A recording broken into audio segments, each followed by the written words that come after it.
আমার আম্মা হার্টের রোগী, ওনার নামাজে অনেক বেশি কাশি হয়, দম বন্ধ হয়ে যাওয়ার মতো। আমি তাকে নামাজের মধ্যে পানি পান করিয়ে দেই, এতে কি কোনো গুনাহ হবে? ফজর নামাজ পড়ে যদি নিজ স্থানে না বসে থেকে হাঁটাহাঁটি করে এরপর ইশাকের নামাজ পড়ি, তাহলে হজ ওমরার সওয়াব পাবো কিনা? কোনো বৃদ্ধ বাবা মায়ের মাঝে খুব বেশি ঝগড়া হয়, ফলে আমাদের সামাজিক অবস্থান নষ্ট হচ্ছে। আমরা ভাই বোনরা যদি দুজনকে আলাদা থাকার ব্যবস্থা করি, তাহলে গুনাহ হবে কিনা? কোনো নারী কি পরিবারের পুরুষ সদস্যদের পক্ষ থেকে বদলি হজ করতে পারবেন? একজন সোশ্যাল মিডিয়ায় লিখেছে, ভূমিকম্প হলে পুরুষরা দৌড় দেয় আর নারীরা নিজের ওড়না খোঁজে। এরকম দুর্যোগ মুহূর্তে ওড়না ছাড়া বেরোলে গুনাহ হবে কিনা শরীয়তে? শারমিন রিহা, আপনি লিখেছেন, আমার আম্মা হার্টের রোগী, ওনার নামাজে অনেক বেশি কাশি হয়, দম বন্ধ হয়ে যাওয়ার মতো। আমি তাকে নামাজের মধ্যে পানি পান করিয়ে দেই, এতে কি কোনো গুনাহ হবে?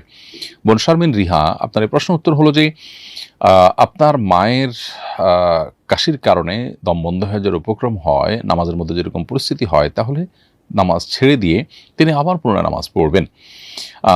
যদি এমন হয় যে না, পুরো একটা ওয়াক্ত নামাজের শুরু থেকে শেষ পর্যন্ত যতটুকু সময় থাকে এক ওয়াক্ত নামাজে, এই সময়ের মধ্যে আসলে ফরজ নামাজটুকু পড়ার মতো গ্যাপও হয় না, এত ঘন ঘন তার কাশি হয়, তাহলে সেক্ষেত্রে সে কাশিতে যদি দম বন্ধ হওয়ার উপক্রম হয়, আপনি তাকে একটু পানি পান করিয়ে দিতে পারবেন। সাধারণত সালাতরত অবস্থাতে পানাহার করলে সালাত ভঙ্গ হয়ে যায়, যেহেতু তিনি অনন্য উপায়, অতএব তার জন্য এটি ব্যতিক্রম হবে। আল্লাহ তাআলা কোরআনে কারিমে বলেছেন, লা ইউকাল্লিফুল্লাহু নাফসান ইল্লা উসআহা, আল্লাহ মানুষকে সাধ্যের বাইরে কোনো কিছু চাপিয়ে দেননি।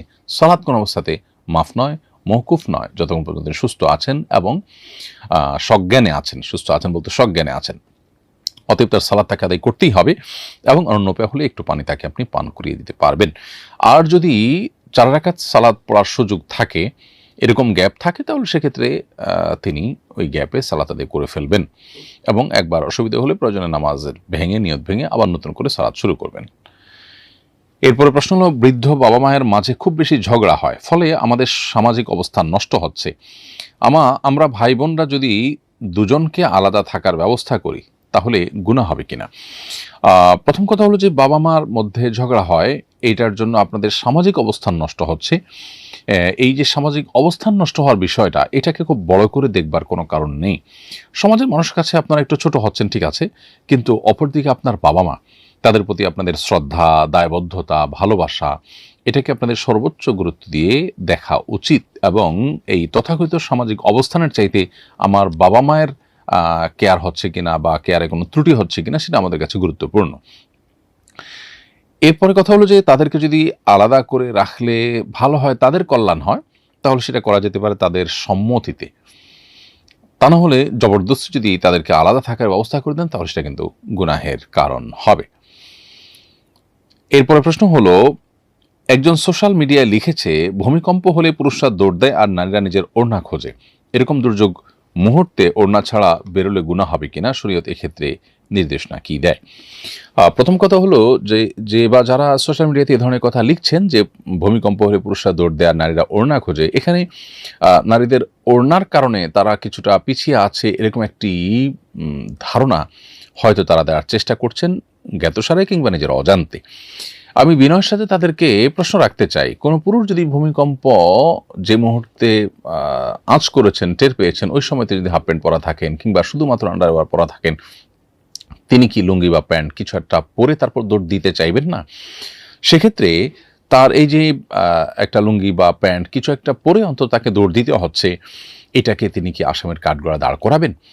এটা খুবই কমন একটি ব্যাপার। আল্লাহ রাব্বুল আলামিন নারী এবং পুরুষকে সৃষ্টি করেছেন, প্রত্যেকের শরীরের কাঠামো আলাদা আলাদা বৈশিষ্ট্য দিয়ে সৃষ্টি করেছেন। অতএব একজন নারী, তিনি তার লাজুকতা থেকে, তিনি তার সম্ভ্রম রক্ষার খাতিরে তিনি ওড়না খুঁজে তারপরে তিনি আত্মরক্ষার চেষ্টা করবেন, সেটা খুবই স্বাভাবিক।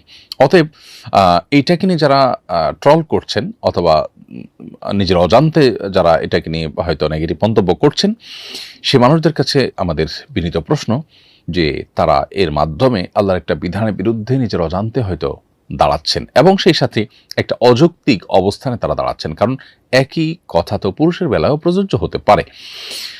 আর পাশাপাশি আরেকটি গুরুত্বপূর্ণ বিষয় হলো, ভূমিকম্প হলে বিশেষজ্ঞরা বলছেন দৌড় দেয়া নয়। অতএব ভূমিকম্প হলে দৌড় দিয়ে পলানোর চেষ্টা করা, এটা বেশিরভাগ ক্ষেত্রেই বিপদের কারণ হয়ে থাকে। অতএব এই অযৌক্তিক একটি কাজের ক্ষেত্রে আবার ওড়নাকে দোষারোপ করা অথবা নারীকে নিয়ে ট্রল করা, মেয়েদের সীমাবদ্ধতার বিষয়কে নিয়ে হাসাহাসির পাত্রে পরিণত করা, এটা মোটেই উচিত কোনো কাজ নয়। এটা দায়িত্বশীল মানুষের মন্তব্যের মধ্যে পড়ে বলে আমি মনে করি না। এরপরে প্রশ্ন হলো, ফজর নামাজ পড়ে যদি নিজ স্থানে না বসে থেকে হাঁটাহাঁটি করে এরপর ইশরাকের নামাজ পড়ি, তাহলে হজ ওমরার সওয়াব পাবো কি না?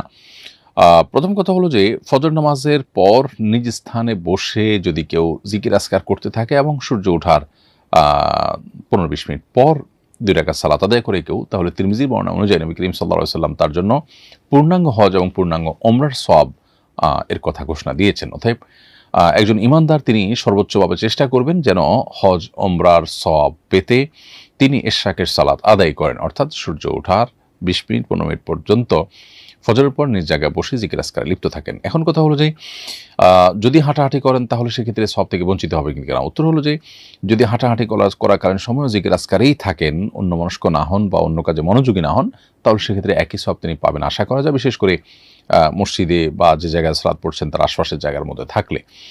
আর যদি তিনি ভিন্ন কোনো পরিবেশে চলে যান, ভিন্ন কোনো জায়গায় চলে যান, তাহলে সেক্ষেত্রে এই ফজিলত পাওয়া যাবে না বলে আপাতদৃষ্টিতে বোঝা যায়।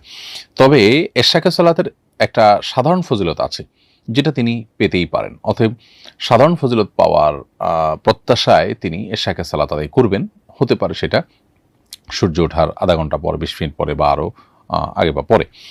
কিন্তু যে একটি পূর্ণাঙ্গ হজ এবং পূর্ণাঙ্গ ওমরার সওয়াবের কথা তিরমিজি হাদিসে বর্ণিত হচ্ছে, সেটি পেতে হলে নিজ জায়গায় তাকে অবস্থান নিতে হবে। আশেপাশে একটু হেলান দেওয়ার জন্য বসলেন, একটু উঠে দাঁড়ালেন, একটু চেয়ার নেওয়ার জন্য গেলেন, এটুকু গেলে অসুবিধা নেই। তারপরেও একেবারে সস্থানে বসেই জিকির আজকার করতে বলে সেটা আরও বেশি ভালো। এরপরে প্রশ্ন হলো, কোনো নারী কি পরিবারের পুরুষ সদস্যদের পক্ষ থেকে বদলি হজ করতে পারবেন? উত্তর হলো যে নারী হোক আর পুরুষ হোক বদলি হজ যে কেউ করতে পারবে। বদলি হজের ক্ষেত্রে নারী পুরুষের কোনো তারতম্য নেই। একজন নারীর পক্ষ থেকে একজন পুরুষ যেমন বদলি হজ করতে পারবে, ঠিক তেমনিভাবে একজন পুরুষের পক্ষ থেকে একজন নারীও কিন্তু বদলি হজ করতে পারবেন। এরপরে প্রশ্ন হলো, এক ছেলে আগে কাদিয়ানি ছিল, এখন ইসলামে দীক্ষিত হয়েছে, তবে বলেছে পরিবারে এখন জানাবে না। এই ছেলের সাথে আমার মেয়ের সম্পর্ক আছে, তারা বিয়ে করতে চাচ্ছে, এই ছেলের কাছে মেয়ে বিয়ে দেওয়ার বিধান জানতে চাই। এই প্রশ্ন উত্তর হলো যে সে যদি বাস্তবেই তওবা করে পরিপূর্ণভাবে ফিরে আসে এবং তার তওবাটা খাঁটি তওবা, পিওর তওবা, এটি আপনাদের কাছে স্পষ্ট হবে, পরিষ্কার হয়, তাহলে সেক্ষেত্রে তাকে মুসলিম হিসেবে গণ্য করা হবে এবং তার সাথে আপনি মেয়ে বিয়ে দিতে পারেন। আর যদি তথাকথিত প্রেমের টানে সে কৃত্রিমভাবে ইসলাম প্রকাশ করেছে বলেই আপনার কাছে মনে হয় বা সংশয় হয়, তাহলে সেক্ষেত্রে সেই সংশয় দূর হওয়া পর্যন্ত আপনাকে অপেক্ষা করা উচিত এবং খতিয়ে দেখা দরকার যে সে আসলে কেন ইসলাম গ্রহণ করেছে।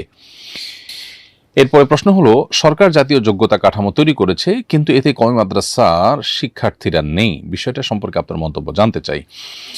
খুবই দুর্ভাগ্যজনক এই বিষয়টি, কারণ সরকার নিজেই কওমি মাদ্রাসা দাওরায়ে হাদিসকে মাস্টার্সের মান দিয়েছে। সেক্ষেত্রে সেটাকে যদি জাতীয় যোগ্যতার কাঠামোর আওতায় না আনা হয়, তাহলে নিজের প্রতি নিজের অবিশ্বাস এবং নিজের সিদ্ধান্তের বিরুদ্ধে নিজেকে অবস্থান গ্রহণ করবার মতো একটি বিষয় হিসাবে এটি পরিগণিত হয়। বিধায় আমি মনে করি যে এই বিষয়টিকে সরকার পুনরায় বিবেচনা করা উচিত। তাছাড়া দেশের সবচাইতে সৎ এবং সবচাইতে ভালো মানুষগুলোকে দেশের মূল কাঠামোর সাথে যদি সংযুক্ত করা না যায়, সংশ্লিষ্ট করা না যায়, তাহলে দেশের দুর্নীতি, অনিয়ম এবং যে পরিমাণ অপশাসন এবং আপনার নীতিহীনতার সয়লাভ চলছে, সেটি থেকে একটা জাতি কীভাবে রক্ষা পাবে? তাছাড়া দেশের নাগরিকদের একটা বড় অংশ তারা ট্যাক্স পেয়ার, কিন্তু তারা রাষ্ট্রের সুযোগ সুবিধার ক্ষেত্রে বঞ্চিত। এটা দুর্ভাগ্যজনক একটি বাস্তবতা। আমি আশা করব যে 50 বছরের এই কোণঠাসামা পরিস্থিতি এবং ধর্মীয় জনগোষ্ঠী, বিশেষ করে আলেমুল আমাদেরকে একঘরে করে রাখার যে প্রবণতা, এটি দূর হবে।